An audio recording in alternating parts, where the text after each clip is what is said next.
ሰላም ተመልካቾች እንዴት ናችሁ? እነዚህ ምልክቶች ካያችሁ በአፋጣኝ ወደ ሐኪም መሄድ ይኖርባችኋል። ከነዚህ ምልክቶች እንግዲህ አንዱንም ቢሆን ካያችሁ ችላ ማለት አይኖርባችሁም።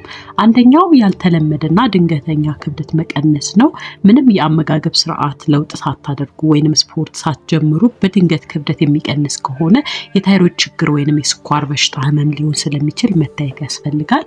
ሁለተኛው የማያቋርጥና ከባድ የራስ ምታት ካለባችሁ ከተለመደው የራስ ምታት ለየት ያለና በድንገት የሚጀምርና በጣም ከባድ የራስ ምታት ካለ የደም ግፊት ሊሆን ስለሚችል መታየት ያስፈልጋል። ሶስተኛው ትንፋሽ ማጠር ነው።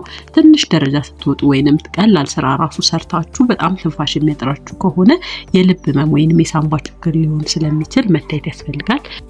አራተኛው በሰውነት ቆዳ ላይ የሚታይ ያልተለመደ ለውጥ ነው። እንግዲህ ቆዳው ላይ አዲስ የሞል መውጣት ወይንም ደግሞ የነበረው ቅርጹንና ቀለሙን የሚቀየር ከሆነ የቆዳ ካንሰር ምልክት ሊሆን ስለሚችል ችላ ማለት አይኖርባችሁም። ሌላውና የመጨረሻው የማያቋርጥ የድካም ስሜት ካላችሁ ነው። እንግዲህ በቂ እንቅልፍ ተኝታችሁ ነገር ግን ሁሉ ጊዜ የድካም ስሜት የሚሰማችሁ ከሆነ የደም ማነስ ወይንም ደግሞ ሌላ ህመም ሊሆን ስለሚችል ችላ ማለት አይኖርባችሁም። በየቀኑ እንደዚህ አይነት የጤና ትምህርቶችን ለማግኘት ሰብስክራይብ በማድረግ ቤተሰብ ይሁኑ። ቪዲዮንም ከወደዱት ላይክ ማድረግ እንዳይረሳ። ነገ በሌላ ርዕስ በሌላ ቪዲዮ እንግዲህ እንገናኛለን። እስከዛው ድረስ ሰላማችሁ ይብዛ። ቻው ቻው።